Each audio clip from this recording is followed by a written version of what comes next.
தேவனுக்கு மகிமை உண்டாவதாக. நேற்றும் இன்றும் என்றும் மாறாத இயேசு கிறிஸ்துவின் இனிய நாமத்தினால் உங்கள் அனைவரையும் நான் வாழ்த்துகிறேன். இன்றைய தேவ செய்தி, சவுல் பவுலாக மாறியது. அப்போஸ்தலர் நடவடிக்கைகள் 9ஆம் அதிகாரத்தின் 6ஆம் வசனத்திலே, ஆண்டவரே, நான் என்ன செய்ய சித்தமாயிருக்கிறீர் என்பது சவுல் இயேசு கிறிஸ்துவை சந்தித்த நேரத்திலே அவர் வாயிலிருந்து புறப்பட்ட வார்த்தைகளாக இருக்கிறது. ஆண்டவரே, நான் என்ன செய்ய சித்தமாயிருக்கிறீர். தேவனுக்கு சித்தமானதையும் தேவனுக்கு பிரியமானதை செய்யும்படியாக தான் நாம் அழைக்கப்பட்டிருக்கிறோம். ஆனால் இதை பற்றி அறிந்தவர்கள் அநேகர் அல்ல. தேவனே எனக்கு இதை செய்யும், தேவனே எனக்கு அதை செய்யும் என்று சொல்லுகிறவர்கள் தான் அநேகர் இருக்கிறார்கள். நாம் கேட்கிறதை அவர் கொடுப்பார் என்று திருமறையில் எழுதப்பட்டிருக்கிறது. எனவே அநேகர் தங்களுக்கு தேவன் அநேக நன்மைகளை செய்ய வேண்டும் என்று கேட்கிறார்கள். உனக்காக நான் மரித்தேனே, எனக்காக நீ என்ன செய்தாய் என்ற கேள்வியை அவர் கேட்கிறார். ஆண்டவரே, நான் என்ன செய்ய சித்தமாய் இருக்கிறீர் என்ற சவுலின் கிறிஸ்தவம் பாராட்டத்தக்க ஒன்றாக இருக்கிறது. நல்ல போராட்டத்தை போராடினேன், ஓட்டத்தை முடித்தேன், விசுவாசத்தை காத்து கொண்டேன், நீதியின் கீழம் எனக்காக வைக்கப்பட்டிருக்கிறது என்ற ஒரு முடிவை அவர் அடைந்து கொண்டார். ஆண்டவரே, நான் என்ன செய்ய சித்தமாய் இருக்கிறீர் என்ற சவுலின் ஒப்பு கொடுத்தல் அவருடைய சித்தத்தையும் அவருடைய விருப்பத்தையும் நிறைவேற்றி முடித்த பவுலின் மேன்மையாக இருந்தது. இந்த பவுலின் முந்தின வாழ்க்கையானது கிறிஸ்துவின் சபையை துன்பப்படுத்தக்கூடிய ஒரு கொடிய செயலாக இருந்தது. முன்னே நான் தூஷிக்கிறவனும் துன்பப்படுத்துகிறவனும் கொடுமை செய்கிறவனுமாய் இருந்தேன் என்று 1 தீமோத்தேயு 1ஆம் அதிகாரத்தின் 13ஆம் வசனத்திலே அவர் சொல்லுகிறார். மோசே மார்க்கத்தின் மகா வைராக்கியமான பிதாக்களின் பாரம்பரியத்துக்காக வாழ்ந்த பவுல் பிலிப்பியர் 3ஆம் அதிகாரத்தின் 5-6 வசனத்தின்படி 7 அடுக்கு மேன்மைகளை பெற்ற பவுல் கிறிஸ்தவத்திலே தன் பாவிகளிலும் பிரதான பாவி என்று அறிக்கையிடுகிறார். அவர் பரிசேய வகுப்பை சேர்ந்தவரானபடியால் பரிசேயருடைய நீதியிலே அவர் குடிக்கொண்டிருந்தார். மத்தேயு 5ஆம் அதிகாரத்தின் 20ஆம் வசனத்திலே பரிசேயருடைய நீதியை குறித்து ஆண்டவர் குறிப்பிடுகிறார். அந்த நீதி அனைத்து பரிசேயருக்கும் உரியதாக இருந்தது. லூக்கா 18ஆம் அதிகாரத்தின் 10 முதல் 14 வசனங்களிலே இயேசு சொன்ன உவமையிலே அந்த பரிசேயருடைய ஜெபத்தை நாம் காணலாம். ஆனால் ஆயக்காரனின் ஜெபம் தூரத்தில் நிற்பதும், தன் கண்களை வானத்துக்கு ஏறெடுக்க துணியாமல் இருப்பதும், தன் மார்பிலை அடித்து கொண்டு, ஆண்டவரே, பாவியாகிய என் மேல் கிருபையாய் இரும் என்றதுமாக இருக்கிறது. எனவே இவனே நீதிமானாக்கப்பட்டான். ஆனால் நீதியிலே குறிக்கொண்டிருந்த பரிசேயன் ஆக்கினைக்குள்ளாக்கப்பட்டான்.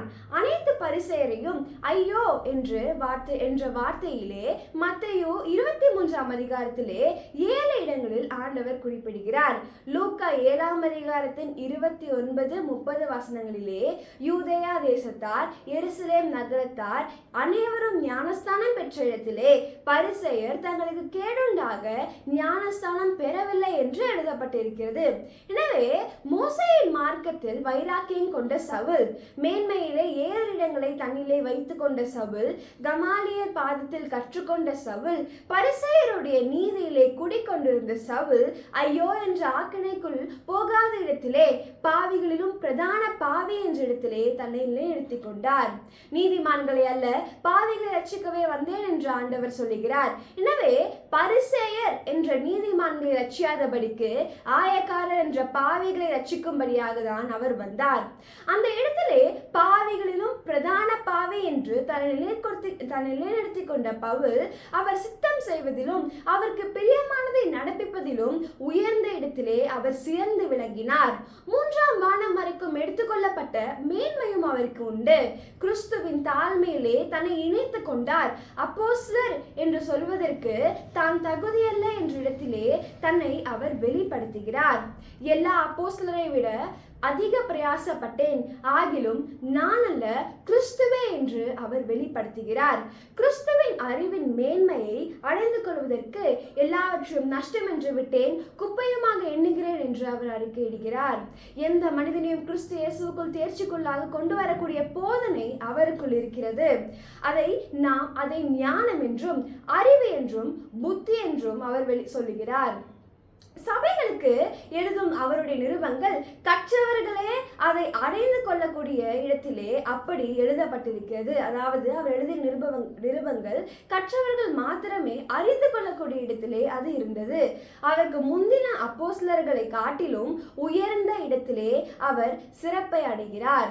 1 கொரிந்தியர் 19:15 என் மேன்மையை ஒருவன் அவமாக்கினால் சாவேன் என்ற வைராக்கியம் அவருக்கு இருந்தது. சுவிசேஷத்தினால் பிழைப்பு இருக்கிறது, அவைகளில் ஒன்றையும் நான் அனுபவிக்கவில்லை என்று அவர் குறிப்பிடுகிறார். எனவே கிறிஸ்துவின் சுவிசேஷத்தை செலவில்லாமல் அவர் ஸ்தாபிக்கிறார். கிறிஸ்துவின் பாடுகளிலும் உபத்திரவங்களிலும் தன்னை இணைத்து கொண்டார்.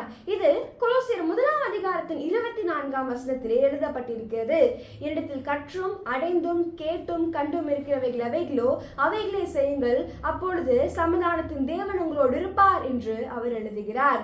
எனவே இதன் முன்மாதிரியை அவர் பிலிப்பியர் 4:9 எழுதுகிறார். இந்த மாதிரியையும் அவருடைய அடிச்சுவடுகளையும் நாம் பின்பற்றுவோம். கிறிஸ்துவை முழுவதும் வெளிப்படுத்தக்கூடிய இடத்திலே பவுலை நாம் காண்கிறோம். எனவே நாமும் கிறிஸ்துவை முழுவதும் வெளிப்படுத்துவோம். கர்த்தர் உங்களை ஆசீர்வதிப்பாராக. தேவனுக்கு மகிமை உண்டாவதாக. ஆமென்.